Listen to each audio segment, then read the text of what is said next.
Okay, good morning. I see a lot of friends here. And let me check if our chairman is online. Francesca, can you hear me?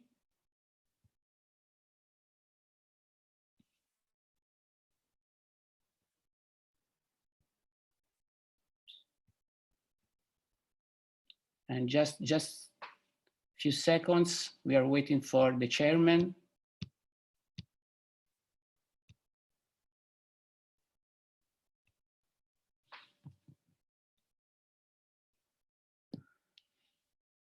Okay, we hope that because the weather conditions that are not really nice, the strong wind, and we don't have any connection problem.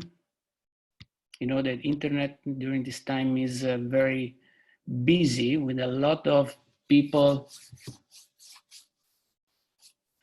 that are involved in the webinar and in other internet activities. I'm looking for Margherita is connecting. Okay, if you have any problems, please write in the chat. So there is Margherita that will help you with any technical problem, and the same for if you have any inquiries, any questions. You can unmute yourself clicking on the microphone icon in the bottom left corner, or simply write your question in the chat, and the moderator will evaluate the question and decide if you make the question live or just at the end of the webinar. And I hope that there will be some interaction. I like a lot question and inquiry, because the purposes of this meeting is to share some knowledge between us, between people that are involved in cytology, and like in a sort of interaction, like in a sort of game with some slides that you can interact with using the application in your mobile that is called Paul EV. So I'm waiting for a sign from the chairman that is online. So, Margherita, can you give me a sign that we have the chairman here? Hello, Francesco, can you hear me?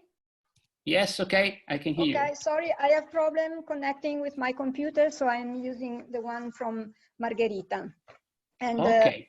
I could not hear very well the beginning, your introduction, but I trust you. And so good afternoon to everybody. And so I would spend some words to present you Francesco, even if many of you know Francesco since a lot of time.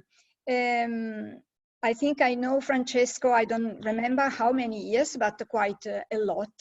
And so this also makes colleagues become friends. And I think Francesco is a great friend of mine. I know that Francesco loves cytology, and he loves cytology probably since he was born, like a congenital defect, in my opinion, because he's really a lover. And I know that he's a consultant for many people on cytology in Italy and abroad. And the very important and big laboratory that works over the territory, that is the La Vallonea laboratory, but also for his own clinic. And he was post-graduated at the Specialization School of Small Animal in Pisa, so the faculty where I also work. And he's interested also in clinical pathology, internal medicine, and imaging diagnostic. He was a lecturer at the Malpighi course that was held in Florence last year. It was one of the first veterinarian meeting for the Malpighi Foundation. And this course was on lymphoma. And now Francesco will present some of the feline cases in interactive way. And this is for you. So I wish you to enjoy this half an hour, 40 minutes. I would like also to remember you that in a few days, we will update the Malpighi Pathology Academy website with a new appointment. That is the English version of the course that Francesco will hold. This will be on date May 29, and it will be on effusions and synovial fluid cytology. Be careful, because on the website you will also find the Italian version that will be in a few days on Friday. So please look for the English version. Okay, so Francesco, everything is up to you, and we will hear your interesting cases. Okay, so let's start. First of all, thanks to be here. I can see many friends, many people that I know from previous appointment, and many other new cytology friends that comes here mainly through the Facebook page. I'm very glad to see you here from all over the world. So I hope that this could be interesting for you, and because it's a sort of new field, new territory to explore. Until now, we are used to check by morphology canine lymphomas, and we have more or less a good system of classification that integrate the WHO classification with some morphological feature and some clinical presentation, as we saw last time in the last webinar of past week. So let's try if this is possible to apply also in feline medicine, because everybody knows that the cats are a world apart, and there's a very special world, very interesting and very difficult, especially for cytologists. And you know that we have a lot of situations in which we are not able to understand what's happening in our cat's friends. So especially in the lymph node world, in which we know we have many different kind of reaction, many times we have difficult to understand if the lymphadenopathy is just reactive, or if you have a lymphoma or some other strange lymphoid reaction.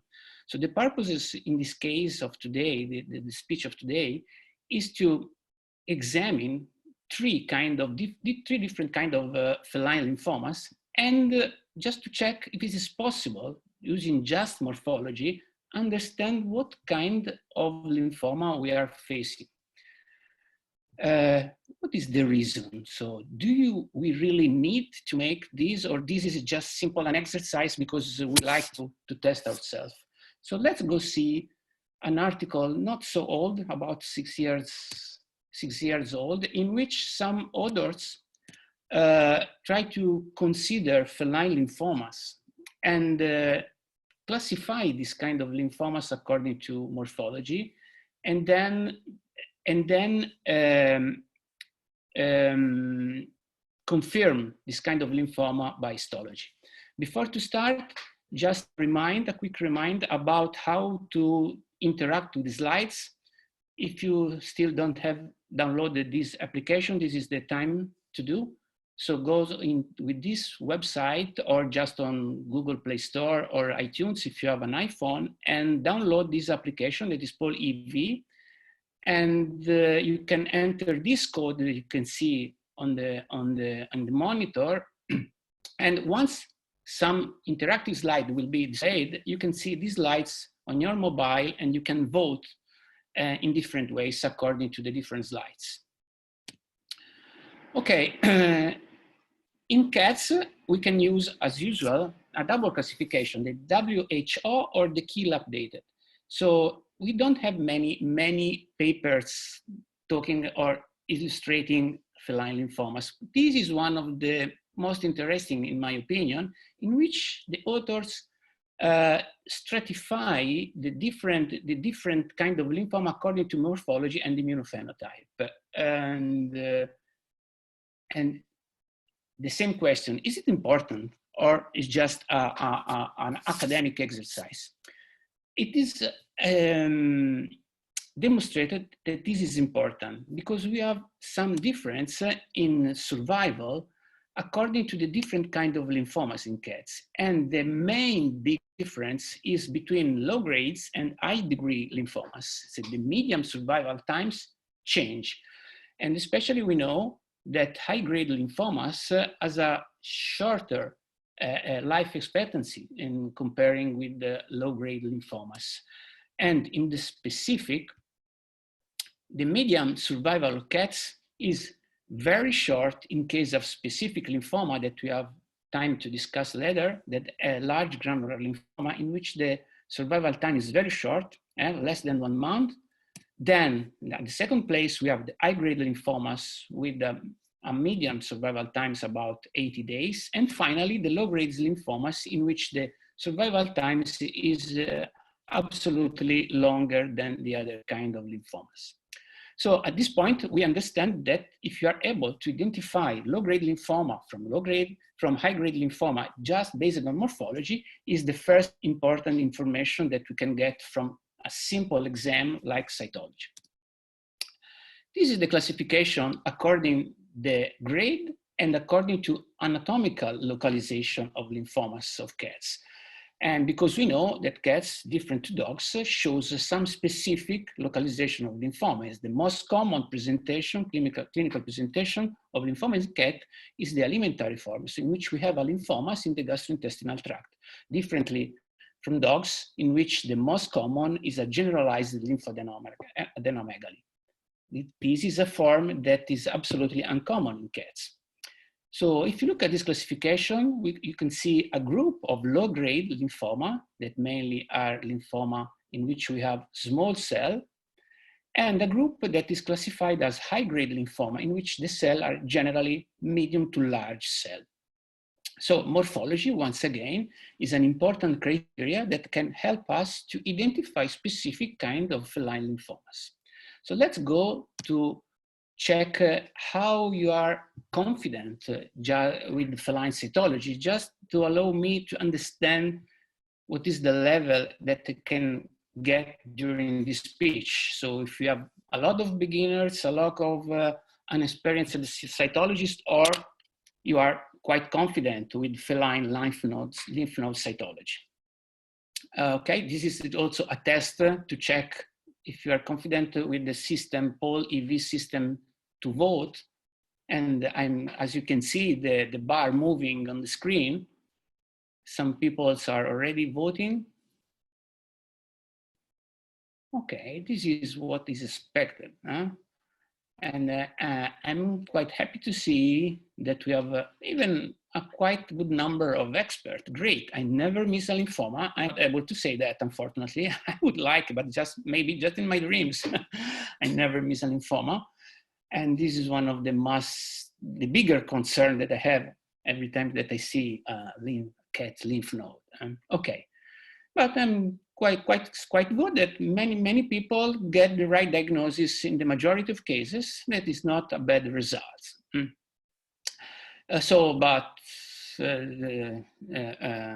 Don't worry. In this case, we know that the cases that we are looking at are cases of lymphoma. So we have not to decide if this is a reactive lymphadenopathy or a lymphoma. That is one of the main problems that we have many times. Okay, let's go to see and start with the first case. So the first case is a young cat, a domestic short-haired cat, in which the clinical history tells us that is positive for leukemia virus, but this does not mean anything special. Many times we have felt positive cats in which lymphoma is not a problem, but maybe the problem is of another source. But in this case, we have an abdominal lymph node, an important abdominal lymph node enlargement. So that means mesenteric, ileocolic, all the abdominal lymph nodes are enlarged. The sample comes from the ileocolic lymph nodes. So let's go see some picture. We can comment this picture, and I'm happy if you want to comment, if you want to add something, you can type the comment in chat, or if you want to open the microphone and tell something, please feel free to do that. Okay, before to see the picture, just a quick overview, even if the quality of this video is not striking, but just to allow you to understand if the sample is cellular or is not cellular, if the quality of the sample is enough to make a diagnosis, because you know that one of the most common problems that we have in lymph node cytology is when we get just naked nuclei, so that means bare nuclei. It comes from broken cells because lymphoid cells are really fragile, and you know that especially when you have inflammation or when we have lymphomas, the fragility of the cells increase a lot. So it's not difficult to see just naked nuclei in our slides, and this is a problem for us because naked nuclei are difficult to evaluate, even if they are indicative, of course, that we have some troubles in the lymph node. Okay, this is the overview. This is another videos, but more or less overlap the previous one, so we can skip this. And look, this is the one of the first picture at low magnification, in which we can evaluate the first things. The first feature that we evaluate generally in the lymph node is the distribution of different cell populations. So we can, in other words, we evaluate if the lymph node is homogeneous or heterogeneous, because you know that lymph node is a world apart in which the normal criteria of cytology generally are the opposite way in normal cytology. No? We are looking from a population that in normal condition is heterogeneous, and in pathological condition, especially in lymphomas, becomes homogeneous. So this is the first picture. Let's go to see another picture. You can also appreciate some mitosis here in the middle, some macrophages, the large one here. And of course, we have some bare nuclei, but many of these cells, the majority of these cells are intact cells. So the sample is a good sample to be evaluated. So just to check if the opinion is a common opinion, or if you have some trouble, the sample is more homogeneous or heterogeneous. And of course, this is a question that is referred to the majority of the population. Yeah, it's normal that in every condition we have some cell that is not particularly of the same size of the other cells. This is normal, but the majority of the cell, I agree with the majority of you that is voting, that is an homogeneous pattern of supposed lymphoid cells. Okay, nice, polyvist is working. So let's go to see a bigger magnification to evaluate some nuclear, some cellular detail.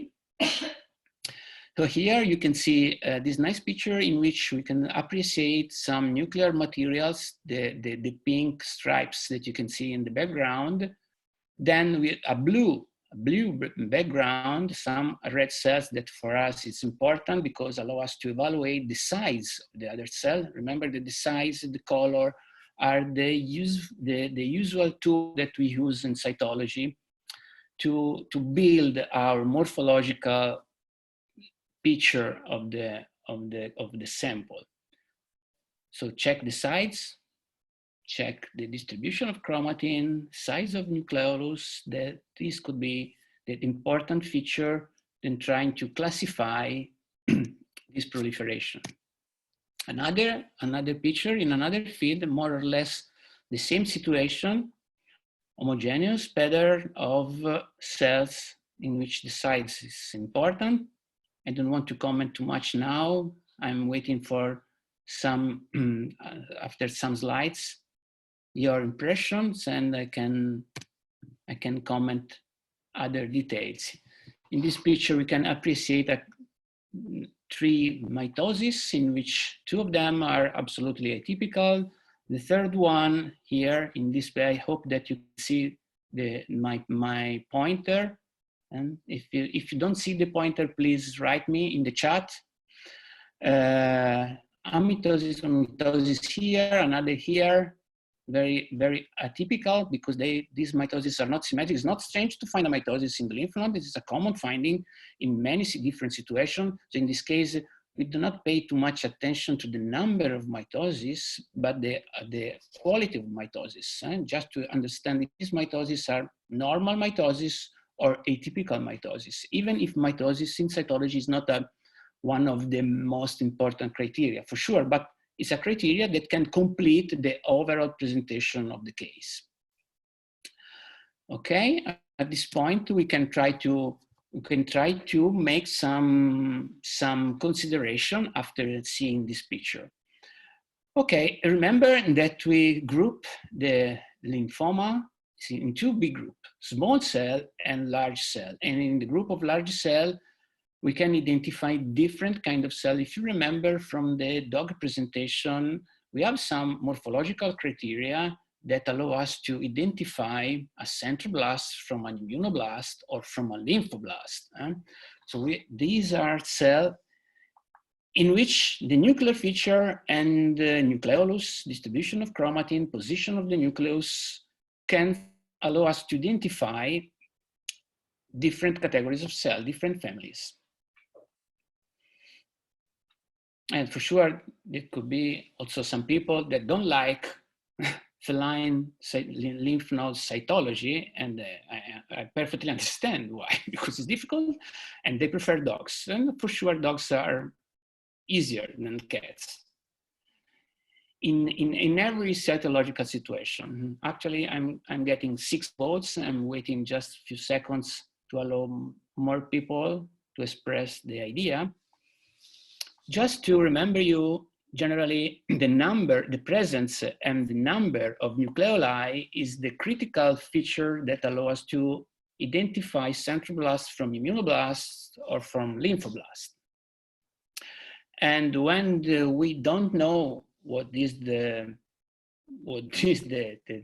cell types, we have always the possibility to flee in the corner, no? And say, okay, it's an anaplastic large cells, that basically means I don't know exactly what it is. So I prefer to remain in a more generic description of the sample and say, okay, it's an anaplastic, okay, and this is not a problem. So we have 15 votes at now. If there is someone that has some problem with the votation system, once again, please write in the chat, and Margherita could try to help you. Okay, let's start to analyze the answer. The first one is immunoblastic, second one lymphoblastic, third one centroblastic. How we can explain this? What is the main feature of immunoblast? The immunoblast generally is a large cell, and generally the immunoblast has specific feature to have one big nucleolus, generally in the central position. Of course, neoplastic one can be different because tumor do not respect the rules, you know. But in this case, if I have to choose between one single nucleolus or multiple nucleoli, like in many of these cells, I hope that you can see my pointer here. Here we can see many nucleoli, even here, or here, or here. And of course, we have some cells in which we can appreciate just one nucleolus, but generally the majority of this cell has multiple nucleoli. So if you have to choose between immunoblastic and centroblastic, for sure, my preference goes to the centroblastic lineage. So let's go see, why not lymphoblastic? Or it's not likely, okay, because we cannot be sure 100%, but why is not likely to be lymphoblastic? Because lymphoblasts, despite the name, are cells in which the size is smaller than immunoblast, more or less, more similar to centroblast. And basically, the presence of nucleoli is difficult to appreciate. So that means the nucleoli, when they are difficult to see. So generally, the lymphoblast is a cell in which nucleoli are not visible.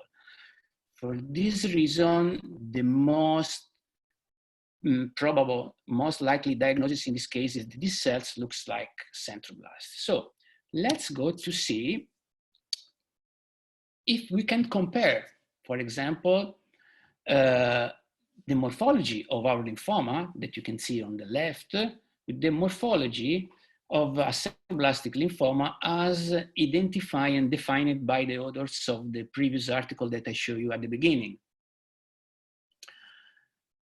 On the left, you can see our lymphoma, in which we can see some cell with a single nucleolus, for sure, like this, but many of the cell shows multiple nucleoli. And on the right, we have one picture from a centroblastic lymphoma, in which we can appreciate the staining is different. This is a diff quick, and on the right, we have a right, it's not a right, this is a Gimsa, I think.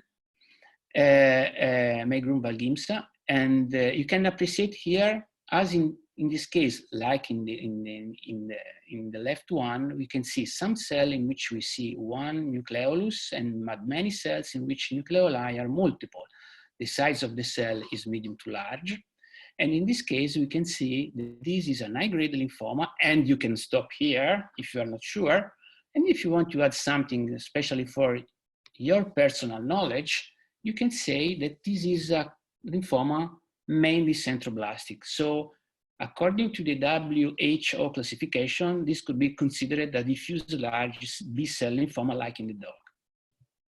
If you want to comment something or you want to write something, please take a note and you can discuss about it at the end of the presentation. So the second one, I'm trying to remain in the times because last time we were too long. So the case number 2 is a case of a cat, of course, quite old, 10 years old, in which we have once again generalized mesenteric lymphadenopathy. And this sample comes from a mesenteric lymph nodes. I know that we have many expert cytologists here, and for them, it is not difficult to immediately understand what it is, but especially because many people are beginners. This is an overview just to evaluate the quality of the sample.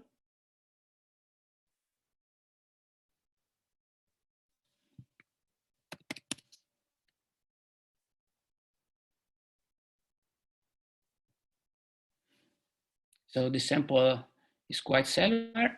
Many of these cells are naked nuclei, but we have a lot of well-preserved cells that can be evaluated, and the more expert of you also can identify some feature, some specific feature in some cell, and of course that cannot be evaluated with this degree of magnification and the quality of the video. And this is a picture in which is absolutely easier to immediately get some specific details of this nice presentation. Sometimes tumors gratify us with a beautiful presentation. And so, okay, now I'm very lucky and I'm happy that it's not so difficult. So what we can appreciate in this case, for sure, different kind of cells, some naked nuclei. So let's have a few seconds to evaluate these slides. There is a couple of mitosis here. Our red cells, that in this case are not frankly red, but a sort of green, because it depends on the color of the staining, but these are red cells, even if they are not red. And so, about the normal residual population, what we can say, is this still present in the lymph node? So we can still see, for example, small lymphocytes, some plasma cell, some blast.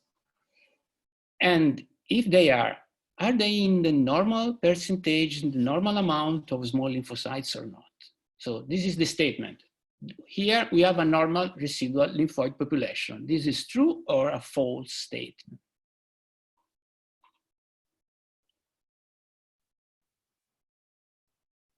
Of course, it's not so homogeneous like the previous one. We have some cells that are different. So we have some small size cells, some other that are medium to large cell, some naked nuclei, a couple of mitosis. So in this case, I agree, no, that here we don't see any normal residual lymphoid population. We can appreciate just few scattered small lymphocytes here, here, here, the round one here, in which we cannot see the cytoplasm.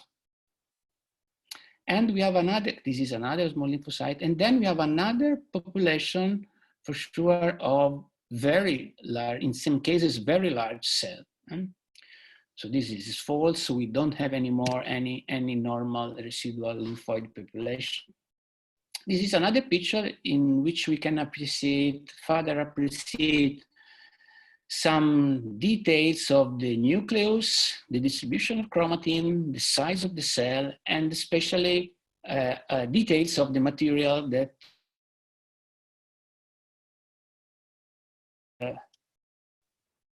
the question could be many.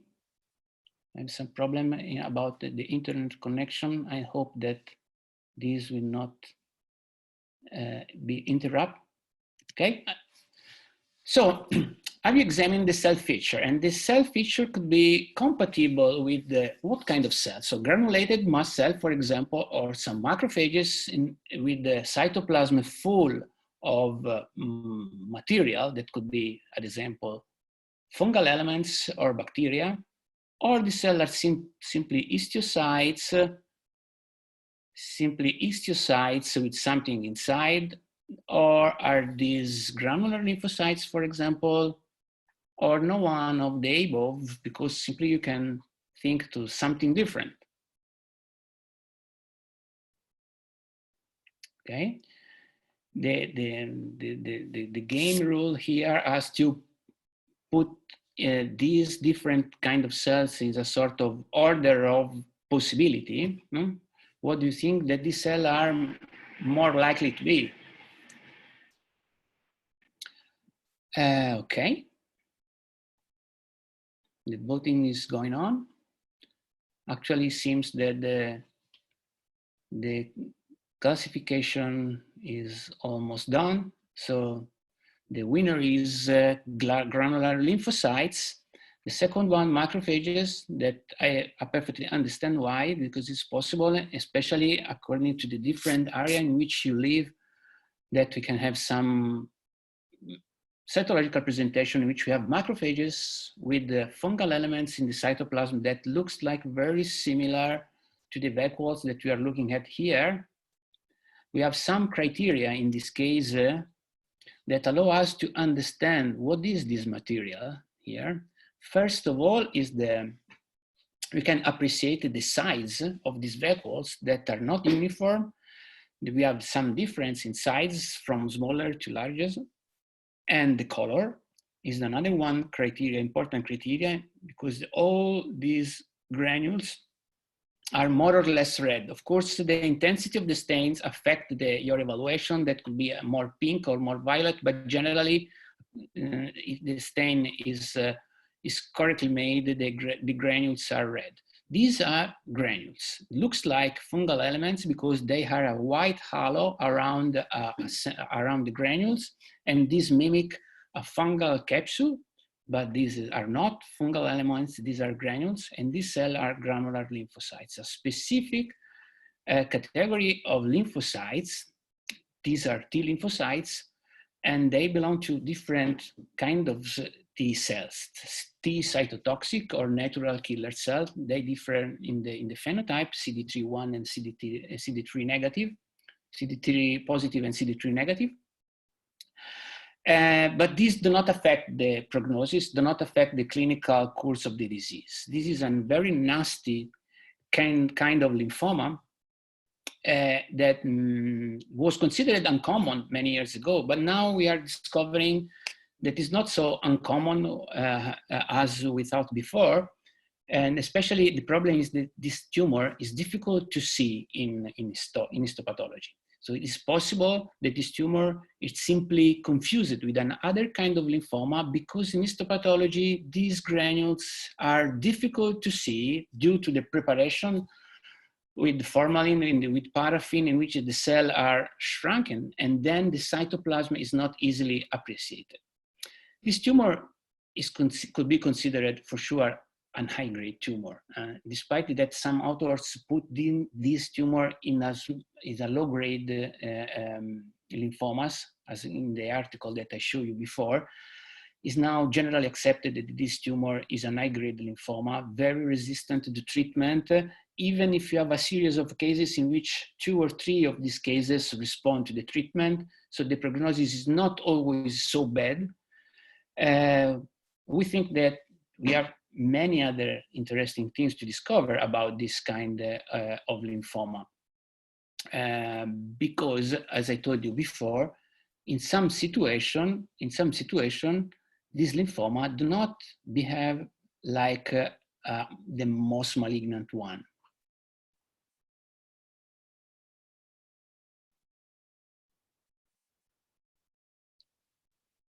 Okay, this is interesting. This kind of poll is interesting because recently we discovered that from a pathogenetic point of view, I'm comment during the votation, but I don't want to influence you. Simply, I was telling you that we discovered that we have at least 2 different variants of this tumor.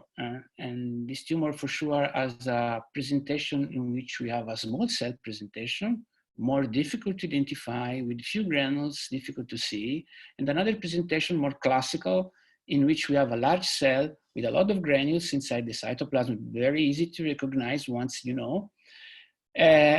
But actually, because this tumor is not so diffuse, we have no big casuistic, big number of cases, and we don't have enough data to really understand if the different phenotypes and the different cell presentation in some ways has different prognosis or not. So many things are to be discovered. So in my opinion, is an high-grade lymphoma. The question is if this tumor is an high-grade lymphoma, it could be considered an high-grade lymphoma for sure in many situations because the behavior is aggressive. The problem is that we don't know at the moment of the diagnosis from how long this tumor is present in the cat. So the course of the disease is quite unpredictable. We know that at the moment of the diagnosis for sure, the survival time is very short, but there are some cases that respond to treatment with lomustine and in which the survival time is apparently quite long. So this is important to know because once these are diagnoses in which cytology for sure is the best way to make the diagnosis, absolutely far better than histology. And so we can have an immediate diagnosis in this case, but once that you get this diagnosis, before to say the word end, think that there is some possibility that your case could be one of the responder to the treatment. So you can deserve, a chance can be deserved to these cases. This is the reference of the most recent paper that was published about this kind of tumor. It's a very interesting paper in which many features are evaluated from the diagnostic point of view. So cytology, histology, clinical presentation, and even the treatment. So if you are interested, I suggest you to give a look to this article. Okay, so this is the last picture. And remember, this tumor is present also in other species. It's not exclusive of cats. So it's present also in dogs, even if absolutely more rare. And in dogs, we have a problem with the identification of this tumor because even in cytological presentation, granules generally are very few, very small, and if you don't pay attention, you can miss it also during the cytological examination. So be careful when you examine lymph nodes, mesenteric lymph nodes, so even in dogs, carefully look inside the cytoplasm.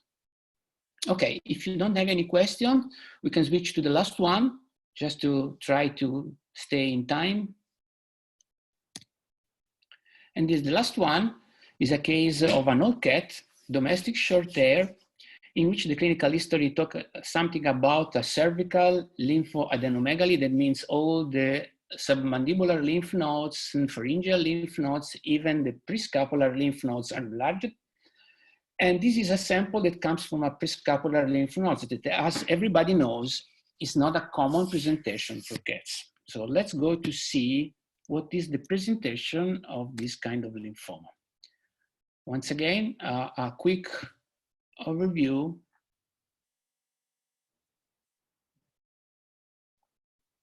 And I say, okay, wow, this is not common to see this in a cat. We already can appreciate mitosis. It's not difficult to spot mitosis. Going through here, almost in every field. Consider that here we are in an immersion oil field, so that means a very high power field. And when you see so many mitosis in a high power field, you already knows in which large group of lymphomas we are, for sure. If you have to choose between low grade and high degree lymphoma, the second one is absolutely most likely. Once again, if you just to check the presence of mitosis, could be a little bit not immediate to see the size of the cell because we have very few erythrocytes in this case, but the sample is quite good preserved. Then all the cell, the majority of the cell are intact cells, so you can evaluate morphology of the nucleus and the cytoplasm. So let's go to see some picture. This is the first one, medium magnification to appreciate eventually the presence of mitosis like this. Look here, but check immediately. The first one is the size. The size is the first step, small, medium, or large cell. And then we can evaluate if all the cells belong to the same group of cell or we have different kind of cell, if you have any signs of residual lymph node population. Another picture in which, as always, we can see a mitosis here, quite good distribution of the cell in which we can appreciate details even at low magnification. We can increase the magnification to evaluate some more in-depth, some cellular details about the chromatin, for example. It's a finely reticular chromatin here. The shape and the number, the size and the shape of nucleoli. And finally, the cytoplasm. Generally in the diagnostic approach, we have a list of nuclear and cellular details to evaluate, and generally the cytoplasm is considered the less important, even that sometimes the cytoplasm can add some information to our clinical suspicion. So once again, remember that this is a sort of attempt to classify the lymphoma. Another picture here, which we can appreciate different presentation of the cells that probably can belong to the same population, then they are simply different stage or could be different cells. We still don't know at this moment, but once again, I want to highlight you the size of this cell. And of course, we have absolutely no signs of a normal residual population here. Once again, a sort of fireworks mitosis that is absolutely atypical. Of course, we don't need to check this mitosis to understand if this is a tumor or not, and to evaluate the degree of malignancy, because we have so many other features that are indicative.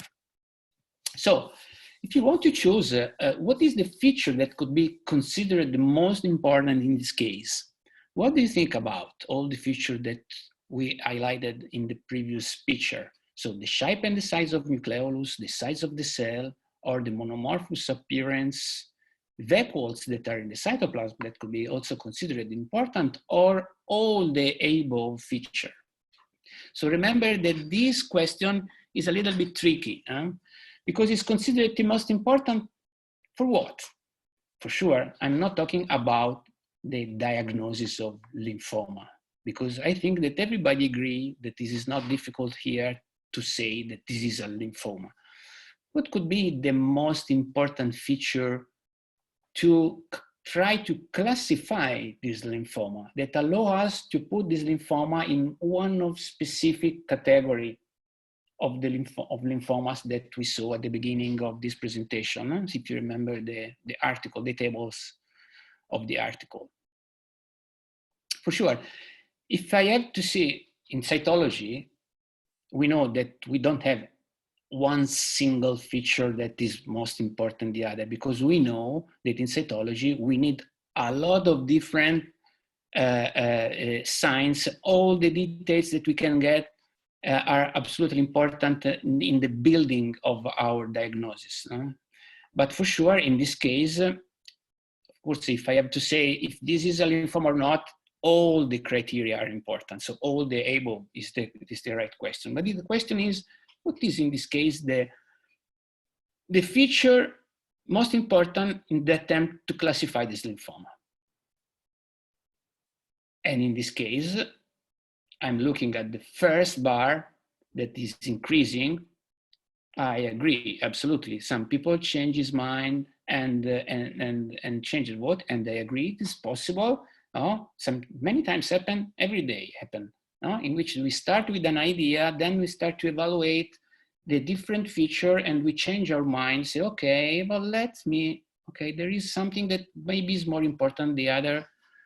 And in this case, I agree. So shape and size of nucleolus, because remember that this lymphoma family, nucleoli, are our leading criteria, our leading feature that allow us to identify one of the different 5 population with different morphology that we have in the lymph nodes. So for sure, shape and size of nucleolus. So let's go to see in the same way that we used before, in comparing this feature that we see in our lymphoma, so the size of the cell, the shape of nucleolus, the position also of the nucleolus, that is always important, and the presence in the cytoplasm, that in many situations is very blue, of a lot of vacuoles.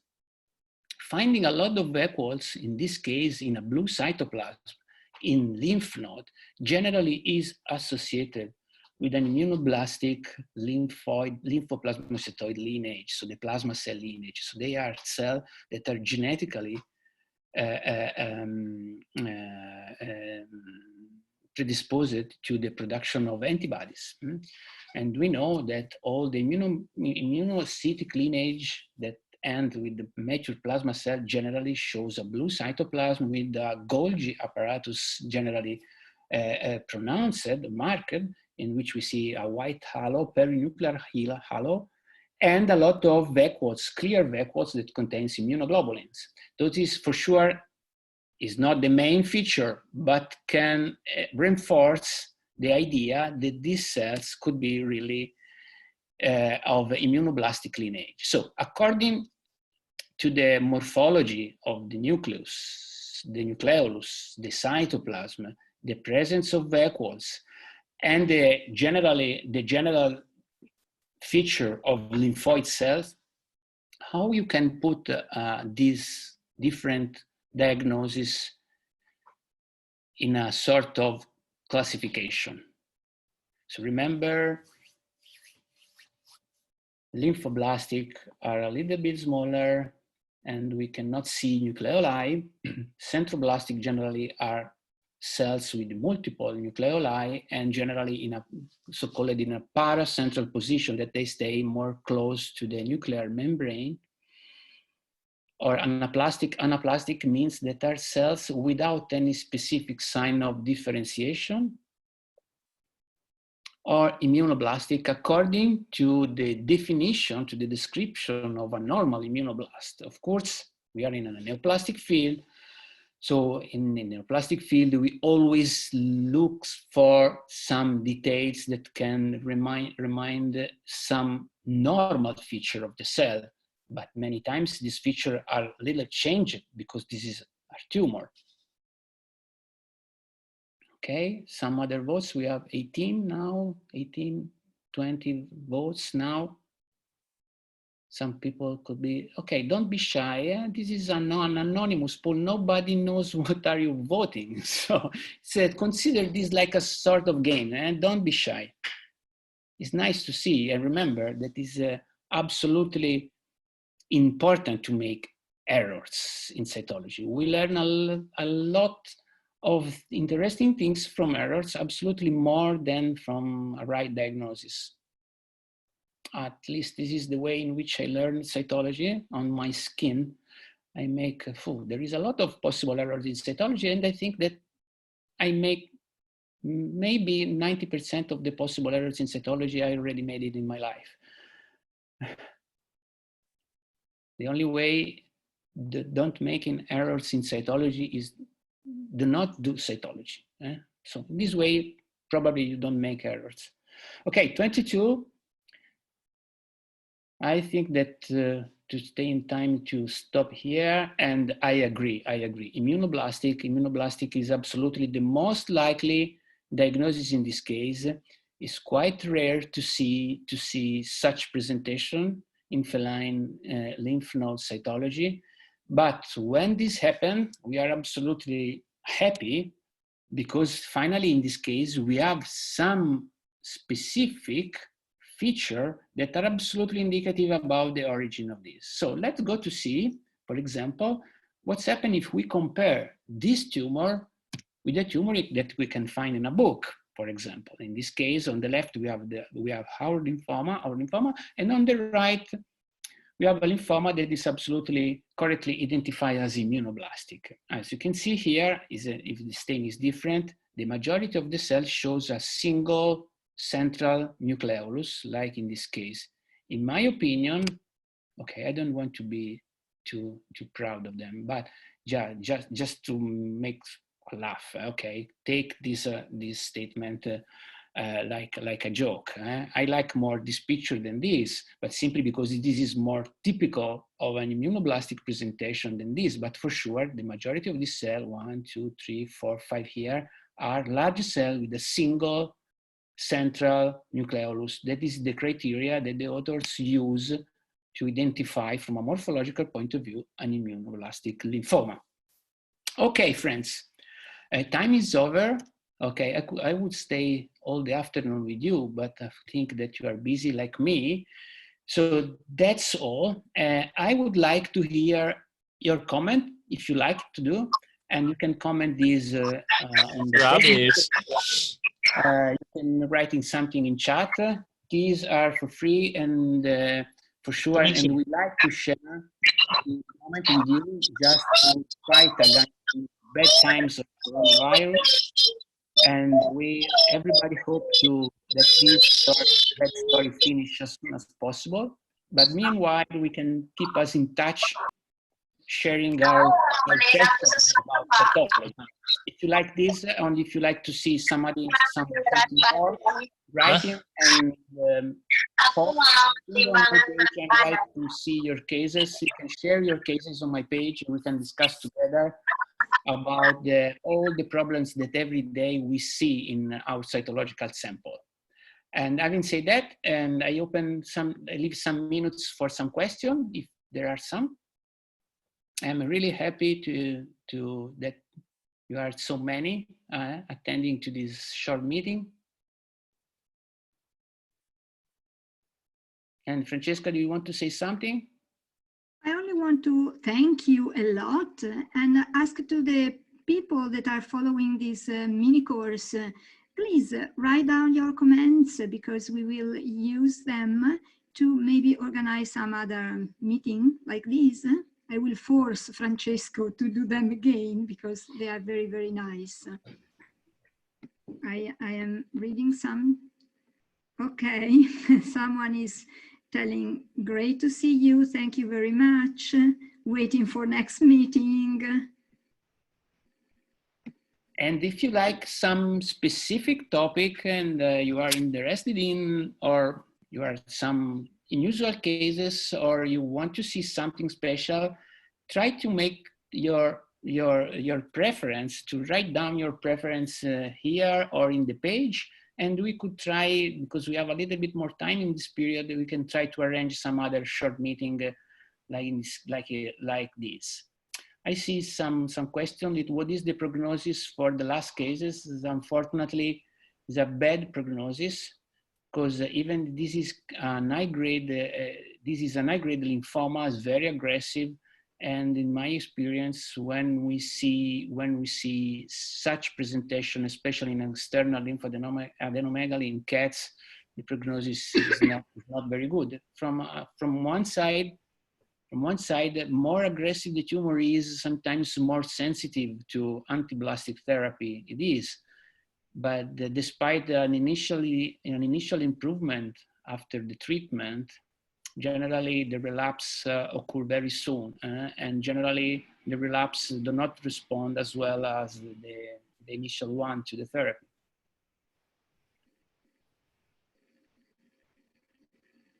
Okay.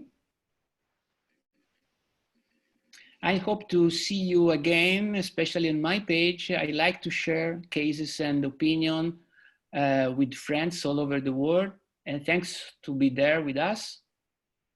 And if you don't have any other question, I can close the session. Just a question. If someone